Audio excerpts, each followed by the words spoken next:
Am I audible? Please respond, anyone.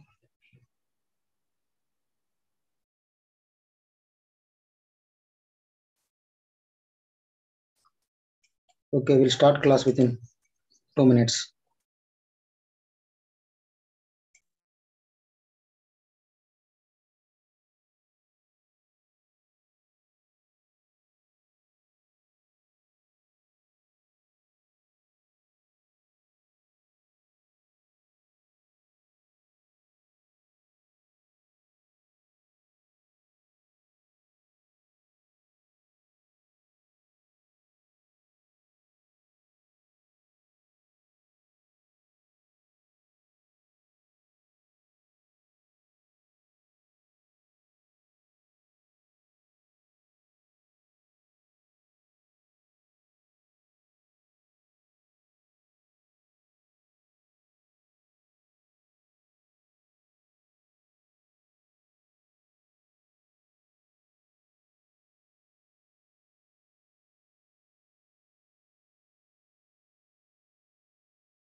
Okay, good evening. So today we are going to discuss about Thomas Aquinas in the Hegel. So we'll start with the Thomas Aquinas.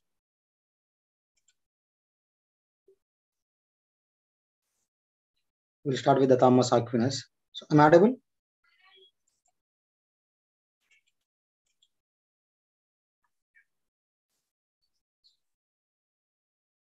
Okay, thank you.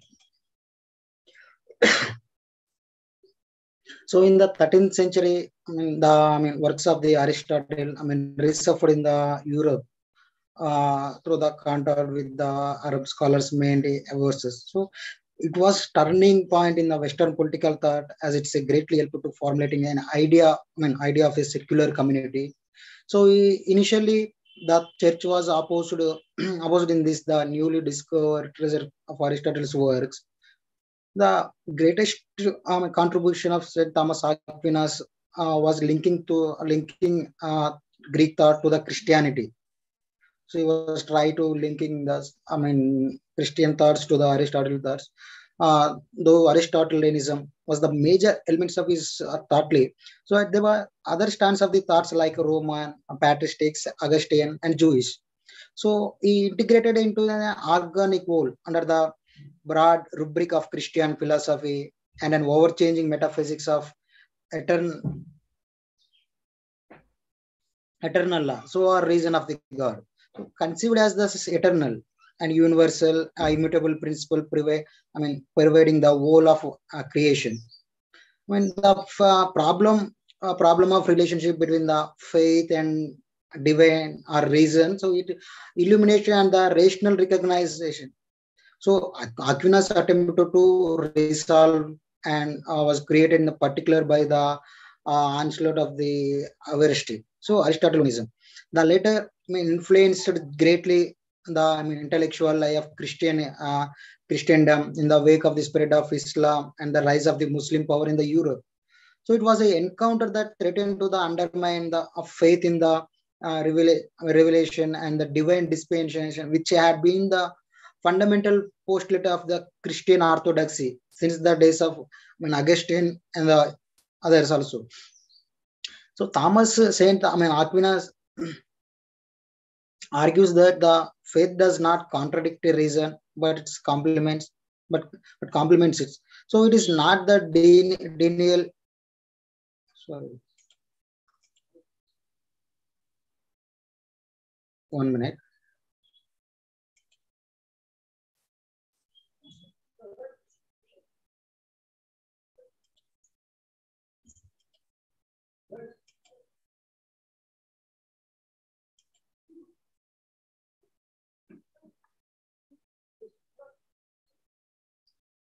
So, on the basis of the sort, reconcile the conflicting claims that the church and the state. So, it is also on the basis that he resuscitated the Aristotelian view that the state is a natural and also claimed. So, in accordance with the Christian in the title of Christian tradition, So that though natural and necessary, so it is not the highest institution. So man has a life behind his existence. So because lie in the spiritual being with a divine end. So the city is in a fact the most important thing constituted by human reason says that Thomas Aquinas in his commentary on politics of Aristotle. So behind the life of a action in the state, there is a higher life. So that is the life of contemplation and worship of the God. So church is a symbol of the higher life, according to him. And this is the Aquinas. So for this we call the Aquinas in the Christianized Aristotle. So interpreted is rationalism to bring into the line with the Augustine's religious philosophy. So right. So the first thing is the theory of state is theory. So we'll discuss about the theory of the state and the classification of the law of Thomas Aquinas. So according to the basic postulate and ultimate foundation of Thomas political theory and eternal law, there is a divine reason, so which manifests itself on 4 levels of cosmic reality. So but remains the same reason throughout its eternal, immutable and inviolable. So it is the both transcend and the immanent in all manifested existence. So it is identical with the reason of God and is the unknowable in its eternity. So man can grasp it only in a part.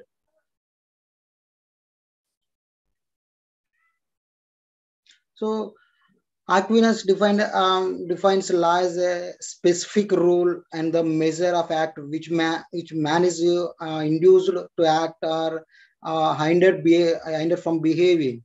So there are 4 types of law according to the Thomas Aquinas. So one is the eternal law, second is divine law, and is the natural law and human law. So these are the 4 laws according to the Thomas Aquinas. So eternal law is equal to the mind of God. So mind of the God. So God as the creator of the cosmos, according to the Thomas Aquinas. So make this laws to control the universe. So to control the universe, he created the uh, he created the laws. So these laws are the eternal in nature. In nature, it's all eternal. And the second one is the divine law. It flows from the eternal laws. So these laws are given to mankind, in the form of divine revelations. So, for instance, the commandments found in the Bible. Divine law found in the Bibles. So, natural law means that as the human beings have the power of reason, they tend to conform to particular laws in order to deal a proper life. So the basic concept of natural law is good. Good is to be done and pursued, and evil is avoided. So thus the natural laws are the a set of general moral standards for human survival. So then the human law is a form of is formed from the natural law, and is based on the reason of the ruler. So human laws are specialized rules aimed at fostering virtue and avoiding the vice such as murder or stealing, etc. So human rules are to be obeyed by all human beings. So as they aimed at the common good. So Aquinas' views on the law are lasting addition to the political theory. He underlines 2 elements of law. So law is an ordinary reason. The second one is human laws can be promulgated by the authority empowered to do so. So the law promulgated by the sovereign, which against mm, which against the principle of reason is not true. Is a not true of true law to Aquinas according to. So similarly, the norms of reason do not become a law unless they are declared by the sovereign. So accordingly, even the ruler is subject to certain constraint in the matter of proclamation of law. So the law should not be contradictory to the reason. it must not to be inconsistent with the natural law. So Aquinas conceived a law in far larger for larger terms, and he did not consider it merely as a tool of governing human interaction. So he argued that the whole universe, which reflect one rational unity, is governed by the hierarchy of tightly interrelated laws. So as I indicated above, so it took cosmic perspective of law and maintained that that it is embraced not only the human beings, but all the alive in animated elements of the cosmos. So, yeah, as a populist, Thomas Aquinas subordinated to the state, subordinate the state to the church. So, he set a constraint on the people's sovereignty over the state. So, he enabled it, interfere solely in the issues of involving the sign. So, he was opposed to the idea of Pope's capacity to interfere in all temporal concerns. So he asserted that the temporal end of all human beings is earthly happiness, and this could be obtained by the temporal ruler. So, but the better objective of spiritual redemption could be reached only through the church. So, according to Aquinas, fundamental reason of tension between the church and the state was that the both of them has a aim for a moral uplift of the individual. So he stated that if the task of moral well-being had been entrusted to one and other temporal happiness, to be other there would be a 1 minute.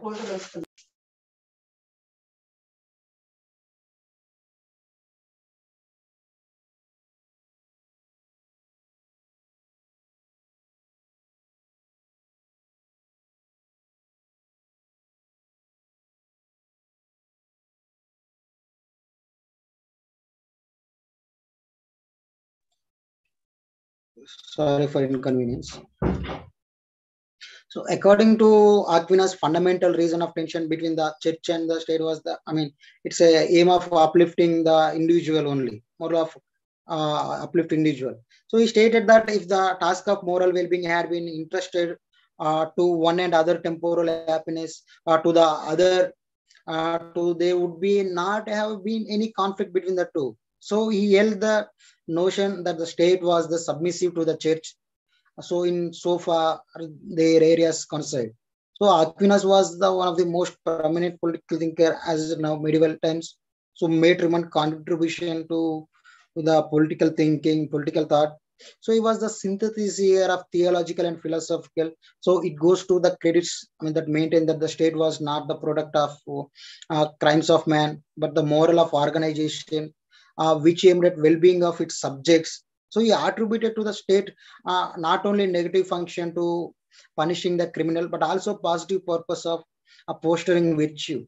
So he highlighted the natural and the moral basics of the state. So another, contribution of the Aquinas to the medieval political thought was that so he endeavored the harmonized church and the state authorities. He believed that if the church focused itself with the moral uplift and the state dealt with itself with the political functions, so there would be no disputes between the state and the church. So he did not favor interference by the church in the state matters, so without strong causes. So he made a major contribution to the creation of notion of constitutional governance and welfare state. So the Aquinas saw the monarchical system as an ideal, according to, so he did not approve, giving absolute powers to the king. So he restrained the authority of the king by the laws of the state only. So on the other hand, he attached, enormous attention to the interest of the masses and the welfare of the common people. So he permitted the masses to realize that the laws of the state were not violated by the monarch. So, and he did not turn it a tyranny. So he stood for curbing the authority of the king, albeit he did not define any actual steps for this goal. So this is clearly indicates his faith in the constitutional system, which is today is seen as an ideal type of government. So he also underlined the goal of welfare state and advocated that the state should take care of the population, look after the destitute, promote justice, and make living peaceful. So the most fundamental contribution of the Thomas Aquinas to the political thought in his concept of natural law. So the concept of natural law, which is acquired from the Roman law and passed on the subsequent generation of political theories, so began to take major position in the later years also. So he also added that the human law derived from the natural law, so and was submissive to the same. So this concept left a strong impression on the law after the Locke and the other thinkers of the glorious revolution in 1688. So we'll conclude here with the Thomas Aquinas. So before Thomas Aquinas, the Augustine is one of the major church fathers who affected later developed the political and religious ideas. So the political philosophy of Augustine found in his book, some books on the city of God, which was written by him. So Thomas Aquinas is one of the most educational and rational minds in the medieval periods. So Aquinas proposed the theory of origin of state, which is significantly dissimilar from the theory of state offered by the church fathers. So according to him, a state arose as a natural institution, so as a result of men's social instincts. So Aquinas Aquinas acquired the constructive function to the state and assigned it the obligation of making the citizenry good and moral. So he desired for the state to maintain order and peace. So without the virtue could not be existed. So Aquinas wished for the rulers to enact and enforce the regulation that would be encourage the virtue. So it is the state's responsibility to keep people secure from the enemies and to take appropriate measures to protect the people and citizens. So finally, Aquinas followed the Aristotelian theory of classification of government and separated the government into normal and perverted. So he classified monarchy, aristocracy and polity as a natural government. So whereas tyranny and oligarchy and democracy were the classified as a perverted government. So, however, he did not. He did believe that the monarchy was the finest form of government. So this is about the very brief about the Thomas Aquinas. So we'll go to with next Hegel. So if you have any doubt about the Thomas Aquinas, you can ask. So otherwise we'll move with the Hegel.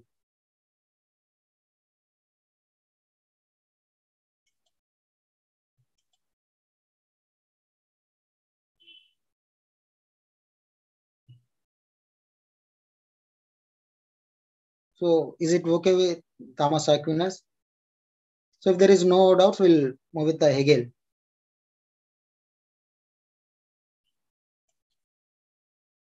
Okay. Thank you.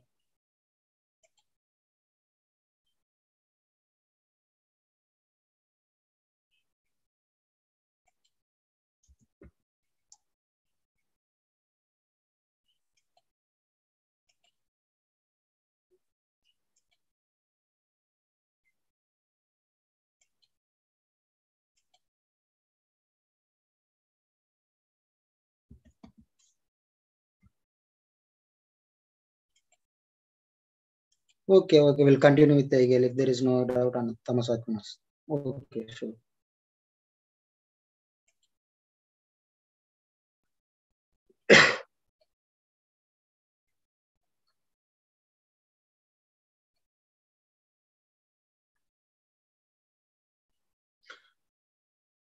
So Hegel was a product of German idealism, and which draws the considerable inspiration from the Rousseau, Immanuel Kant, and integrated with the contemporary popular desire for the German unification. I mean, leading to the rise of the nation of state in the Europe. So, he was born in the 1770s, general things. So he studied some theology subject. Is because his father is the clergyman.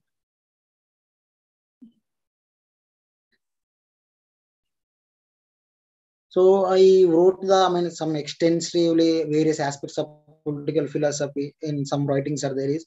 His Hegel's writing shows that the several, philosophers and thinkers of the past immensely influenced him. So Hegel borrowed his dialectical method from the Socrates. We know the Socrates. So the ancestry of Hegelian doctrine of dialectical idealism can be traced back these two great thinkers of the entire past. So one can also discern some influence of Aristotle theological on the Hegel. So theology is the theory of the knowledge according to which a thing is understood in terms of its end or purpose. So for example, Tyler and our purpose of watch it is tell time to tell time. So telling time is the true nature or the exam or the true end. So purpose of watch. The great, great German rationalist thinker Immanuel Kant influence also describable in the Hegel's writings. So the Hegelian idea that the state is founded on the reason and the laws made by the state or the state are the dictates of the pure reason, in quite similar to the Kantian position. So like Kant, Hegel did not give to the individuals the right to resist or oppose the state. So are the laws made by it. So there are even traces of Rousseau's influence on Hegel also. So like Rousseau's general will, the Hegelian idea or spirit or reason is the infallible. So again, like Rousseau, Hegel gives a primacy to the public interest over the private interest.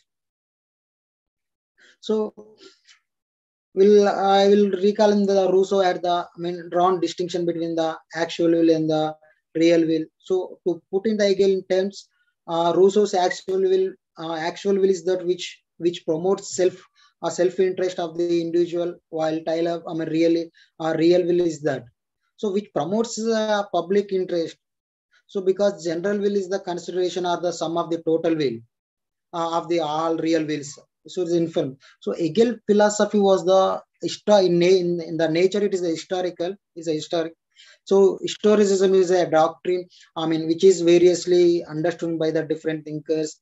In the most general sense, it is rooted in the assumption that there are limits to scientific knowledge about human activity and achievement, and as such, inadequate scientific knowledge cannot be used as a means for controlling the future course of events. So, contrary to this, historicism is linked to the ambition for the subjecting all human happiness to rational control. So there are some influence historical events on there. So in the previous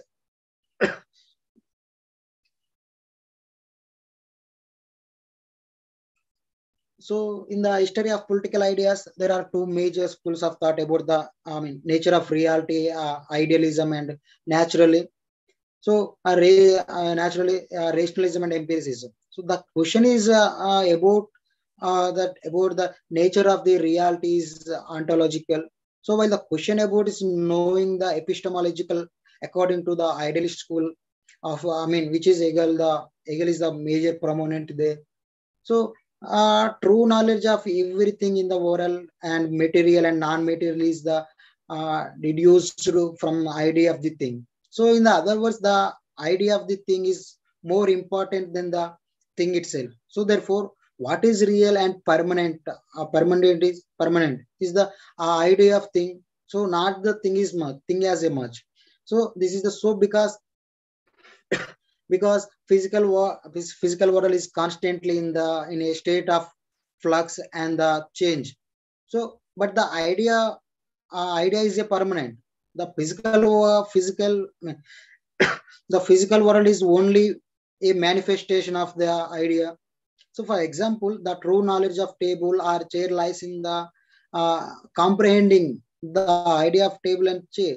So, actually existing is table is a table. He has the idea of the table in our mind or his mind.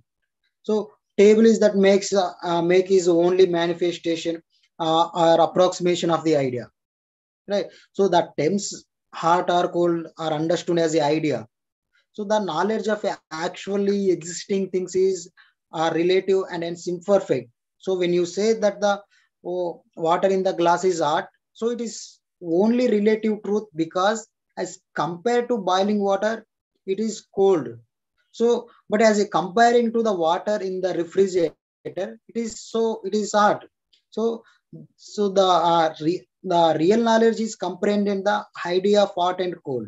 So Hegelian idealism often referred to as a absolute idealism because it provides us with a set of categories. So in terms of which all human experience of the past and the present can be understood. So there is another dimension of Hegel idealism. So this is maybe called as the idealistic interpretation of history. So according to this theory, it is the idea that constitutes the true motor of history. So what gives you momentum to history is that development of idealism. So all the changes in the society, economy, polity, and culture to take place because of the development of ideas only.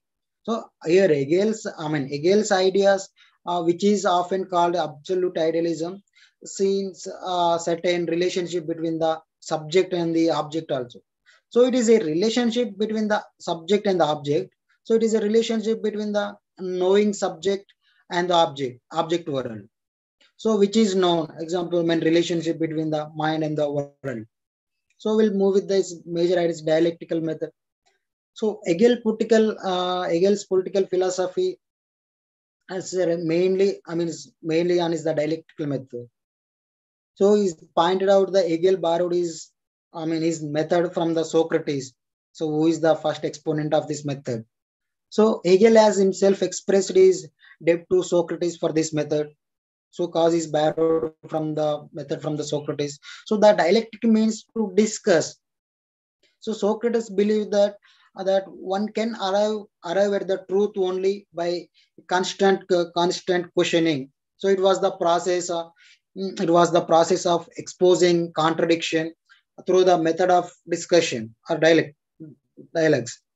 So having taken a clues from the Socrates, so Hegel argued that the absolute state or the spirit in the search of self-realization moves from the being to non-being to becoming. So to put in the simple words, an idea moves from the thesis to antithesis until a synthesis of two is found.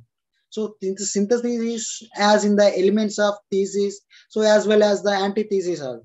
So in a due course, the synthesis itself acquires the status of the thesis and gives rise to its own antithesis.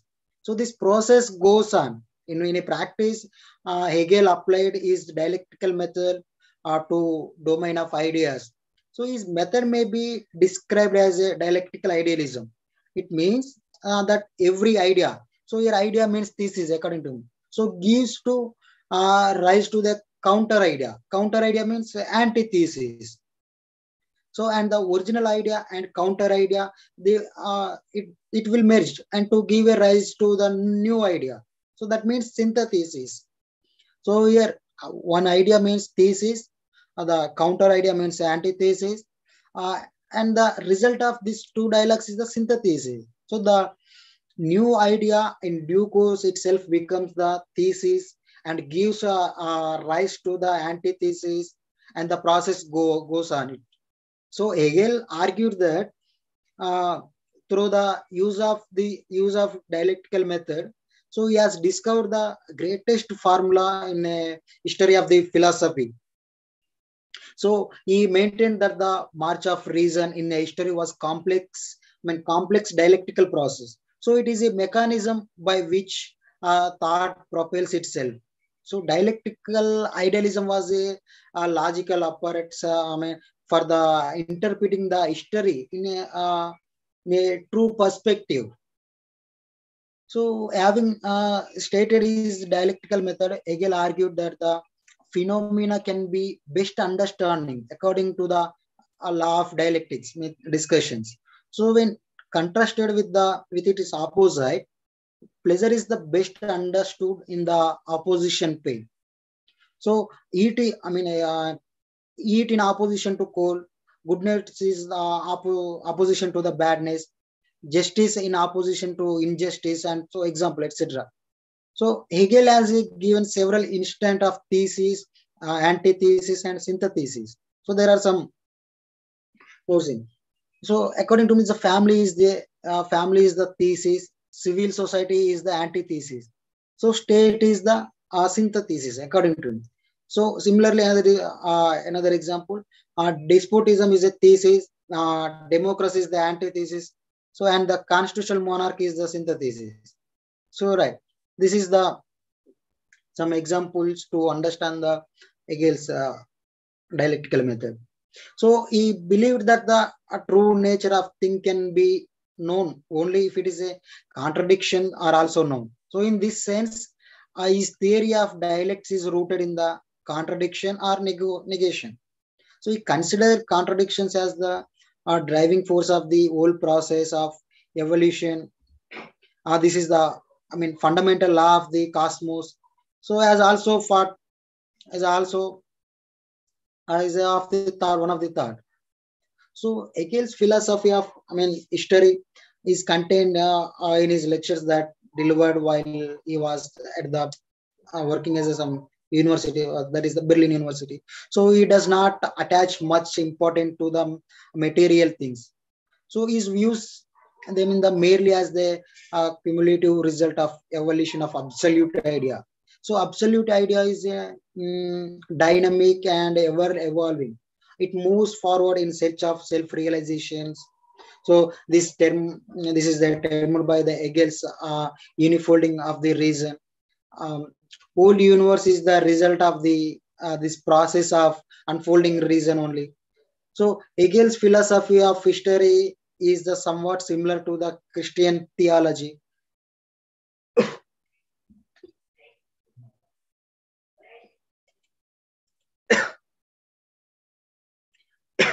One minute.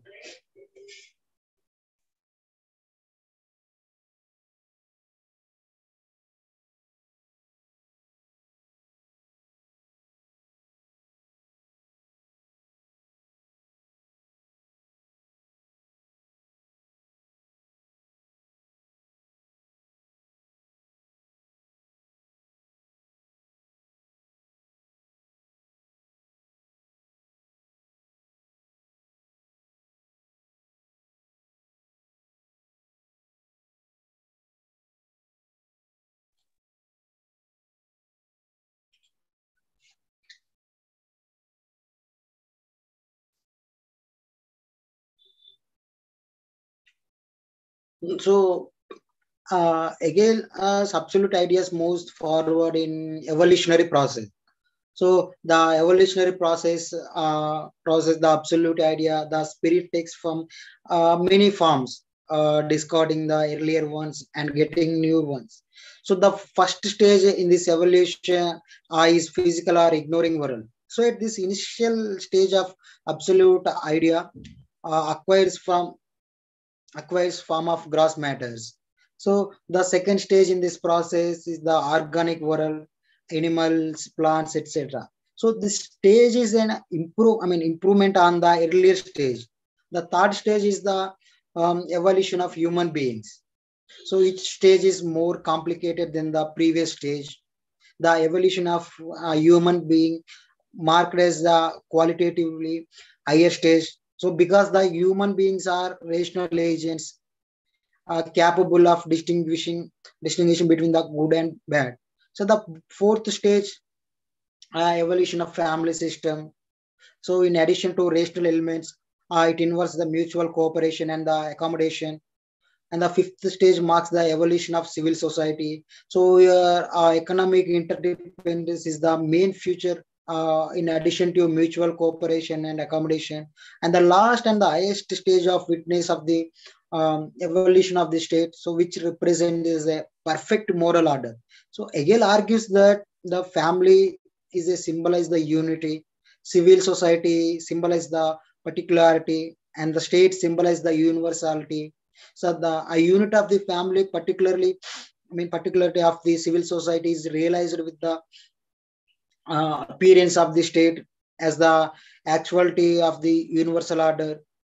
Right. So both, I mean, family and civil society are to some degree rational. So, but only the state is perfectly rational and perfectly ethical. So, in short, I mean, the evolutionary process passes through the following stages, and each successive stage is a distinct improvement on the predecessors of stages. I mean, like inorganic world, world, and organic world, human beings, family, civil society, state, like this. So it should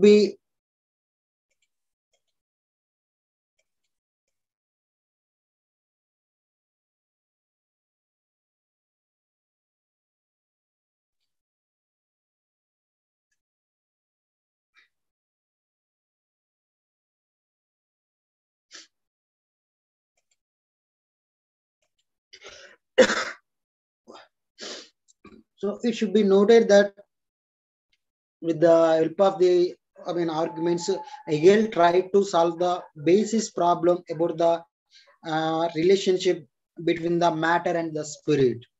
So Hegel did not, I mean, so by arguing that matter is only manifestation of the spirit in its crude form.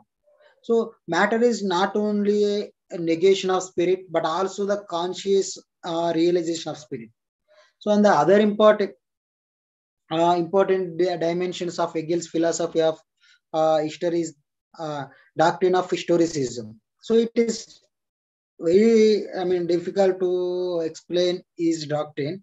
I mean, broadly speaking, historicism is a doctrine which holds the whole course of history is the predetermined course.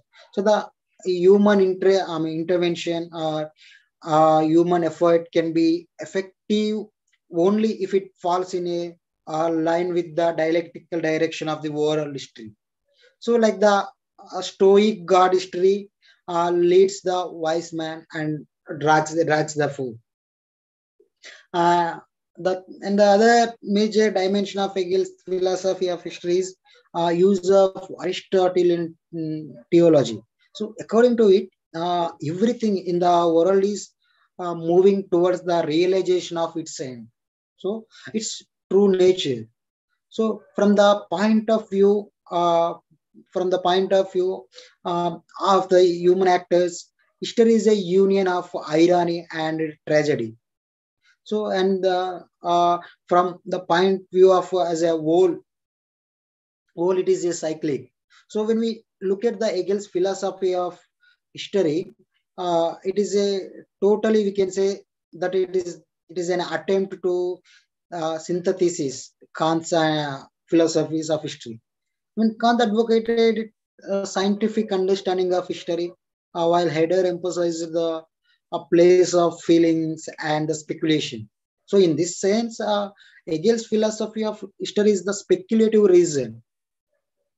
So, for like for Phil's understanding of the stuff, I mean, Hegel's philosophy of history, we might understand that there is a philosophical philosophical as against empirical history. So the historians of a later category insist on the accurate delineation of the facts, which is their paramount concern. So the former philosophical historians, on the other hand, are not satisfied with the mere narration of facts. So and they try to provide a divination of the meaning and look for the exhibition of reasons. So working in the sphere of history, they do not feel satisfied by mere reproduction of empirical facts and try to incorporate their knowledge of the idea uh, and the articulation of reason, so that they elevate empirical contents to the levels of necessary truth. So according to the Hegel, the world history, I mean, exhibits the development of consciousness of freedom uh, on the on the part of spirit. So Hegel actually applies his philosophy of history when he says that in the Oriental world. So there was a despotism and slavery and freedom was confined only to the monarch. But in the Greek and Roman civilizations, although slavery was there, so at the citizens enjoyed freedom. So in the Europe, particularly in German, so there is emphasis on liberty for all, and in fight for the worth of each individual is recognized. So the world history does consist of defined stages of progression, Oriental, Greek, Roman, and Germany. So Hegel's philosophy of history consists of, in short, there are two parts. So one is that the general pattern. The second was the various stages in these general patterns. So Hegel's philosophy of history talks of doctrine of moving forces in historical position, historical change.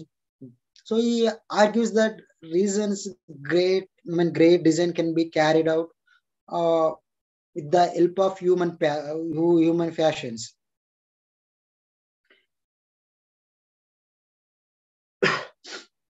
So certain, I mean, great man, so like are chosen as a instruments of destiny. Such men are necessary if the plot history is to be carried out. So the this amount says that this idea are important, but there must be a willpower to implement them. So we'll move on the Hegel's thoughts on the state. It means his theory of the states, his views on the theory of the state. It is the most seminal contribution of the Hegel to the political thought or political philosophy. In is the theory of the state.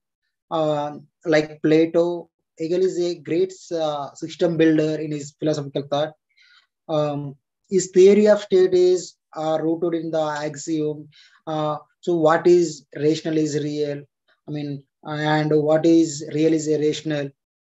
So it means that whatever existed in the world is according to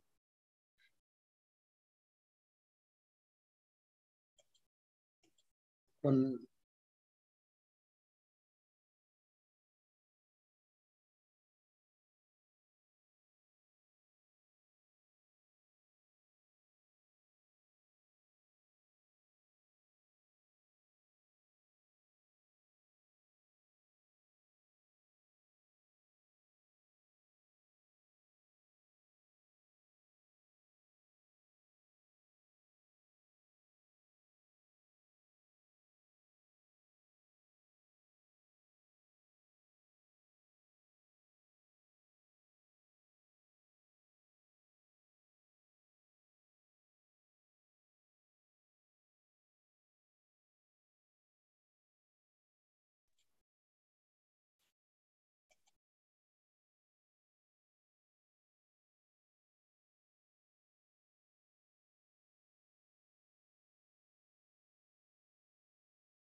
So Hegel theory of state is based on the basic premise about the gradual unfolding of reason or spirit or absolute idea through the dialectical process.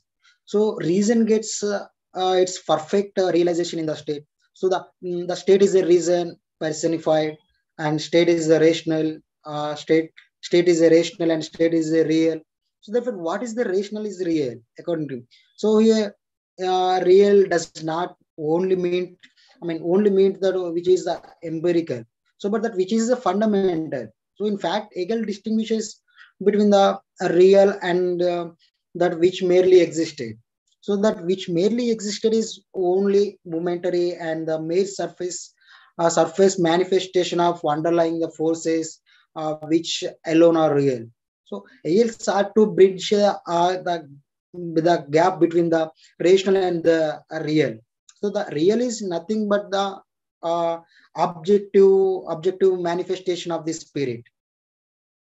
So this implies that that for the Hegel, all states are rational in so far as they represent the various states of unfolding of reason by doing so. He took a conservative position because that amounts to saying uh, that whatever happens in is manifestation of unfolding reason. So not event ever occurs unless ordained by a reason. So every event take a place according to the rational plan only. So we consider that the state as the march of the God on the earth, or the ultimate embodiment of the reason. So according to the Hegel, state is the highest manifestation of reason. So because it emerges as a synthesis of families and the civil societies. So I mean, family means here is thesis, and so civil society means antithesis. So family fulfills man's biological needs. I mean, like food and sex and love. So, and it is the first manifestation of spirit, but it cannot fulfill the higher and more complex needs of I mean, for which we need in a civil society. So, while the basic features of family is unity based on the I mean, love and the civil love. So the civil society is necessary for the fulfillment of his competitive self-interest and for the satisfaction of diverse human needs. So particularly the economic needs which the family cannot fulfill. The civil society is organized on the basis of individuals' material needs, which are not only private and it are I mean primarily self-regarding. So it is less selfish than the family. So it's saved from the disintegration because men being to realize that their needs can be met only by recognizing the claims of others. So civil society educates the individuals where he begins to see that he can get what he needs by own willing what other individual need. So it is not complete organ a complete organic unity such a unity is realized only when the tension involved in the contradiction between the family and the civil society are transcended in the final synthesis of the state. So the and civil society looks after the material needs needed of human beings, and therefore Hegel says that uh, it has a state in the embryonic form. The state looks after the universal interest of the whole community, and it acquires an organic character. So the complex of Hegelian theory of state, we may say that the first it has divine origin. So because the state is divinely ordained growth of absolute ideas, absolute reason. I mean reason. So there can be no spiritual evolution behind the state, as there can be no physical evolution beyond man. So it is a march of God on the earth. So and this other thing, Hegel is statist because on the state in his philosophy is not it is not means to an end, but an end in itself. So the state does not exist for the individuals. So but individuals exist for the state. So and the thirdly, the Hegel state is the greater than the individual. So that constitutes. So individuals important is only due to fact that they are the members of the state. So here Hegel makes the individuals totally subordinate to the state only. So only the state knows what is an individual interest. State state only knows individual interest, individual benefit. So state in the sense of infallible, and it is also infallible because it is a divine. Here Hegel argued that all the worth which the human being possesses, all spiritual reality, he possesses only through the state. So for his spiritual reality,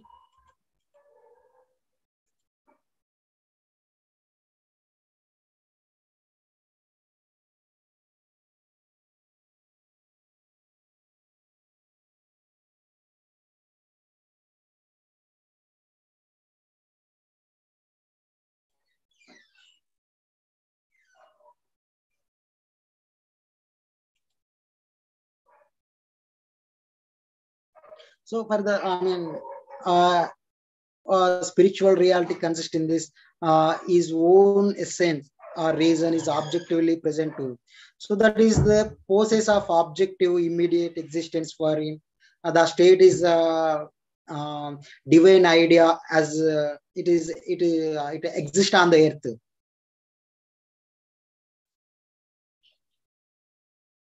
So the so is another theory of is there is a freedom of the individual. So Hegel's theory of state leads to the another important conclusion, because only the state knows what is the individual's interest, and because the state is always infallible, and because the state is divine, therefore individual have no rights outside of the state or against the state.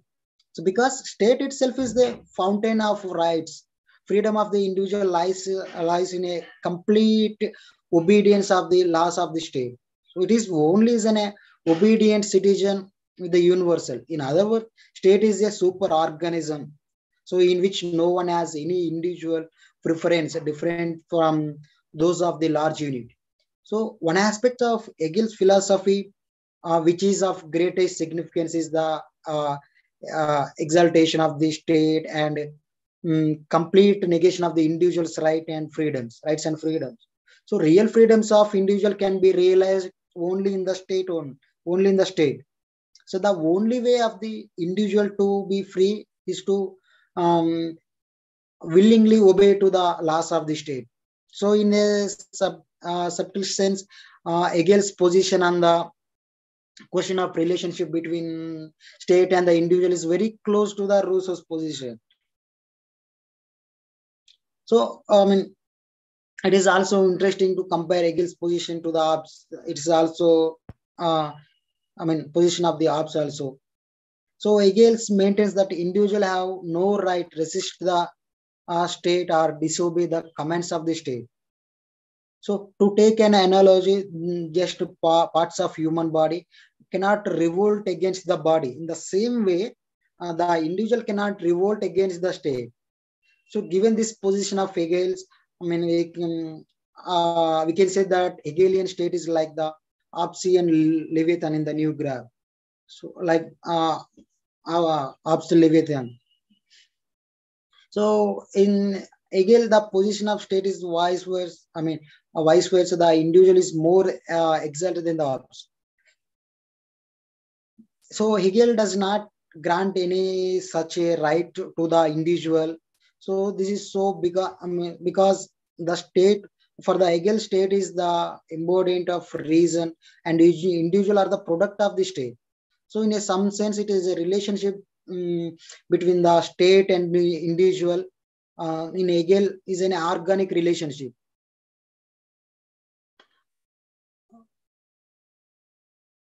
So we'll conclude with the Hegel here with very few words. Time is also running out. So Hegel is undoubtedly one of the greatest political thinker of modern times. He considered to be the pragmatic thinker because he tried to idealize and rationalize the actual uh, existing position state. I mean, I mean, what is real is rational. So, with pronounced the Eurocentrism in the background of the Protestant Revolution, he was convinced that Germany, in particular, and the Europe in general, have approached the uh, a near final form of historical evolution. The Germany of the German state for him marked the culmination and final destination of absolute idea. So he attributed to the state not only in the distinct personality but also a moral totality. So Hegel rejected Kant's notion of perpetual peace and accepted different forms of reasons and accepted war as a mechanism of settling to alternative claims of right. So Hegel had no doctrine of just war. His greatest contribution was new discipline. I mean, the philosophy of history, mm, method of measuring the historical evolution with confidence in inevitable progression. So in this, he not only they influenced Marx but also Saint Simon and Kagash Comte and Tony B. So his overall intellectual influence extended from the Marxism to the existentialism, leading conflicting claims, criticisms, and adulteration. Karl Popper saw as a precursor of the 20th century of fascism.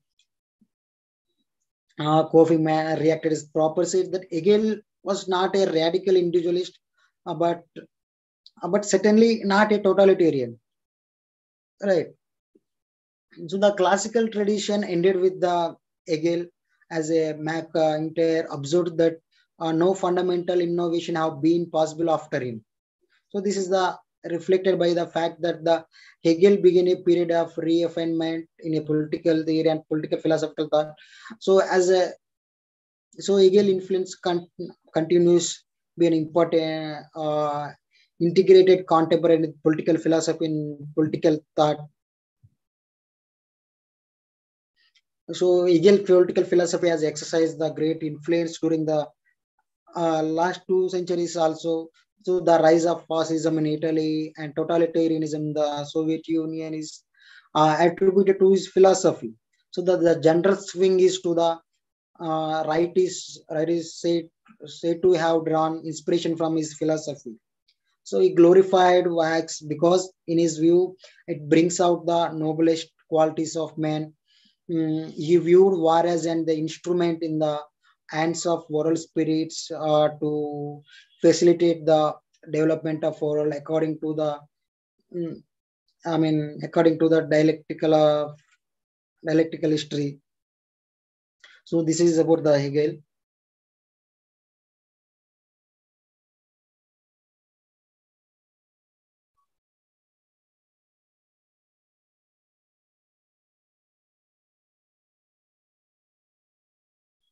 So this is about the Hegel. If you have any doubts, you may ask.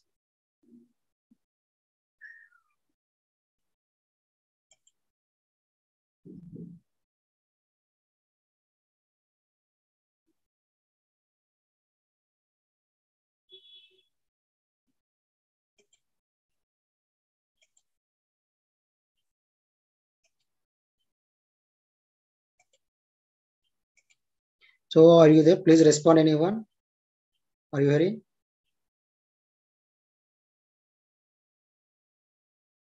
Am I audible to you?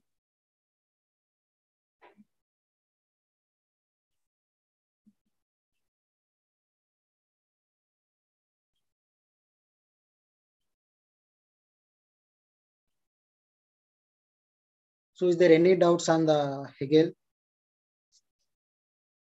dialectical method?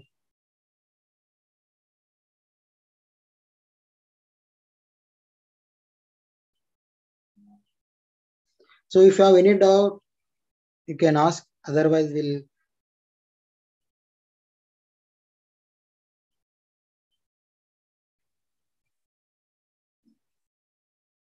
we'll conclude class here.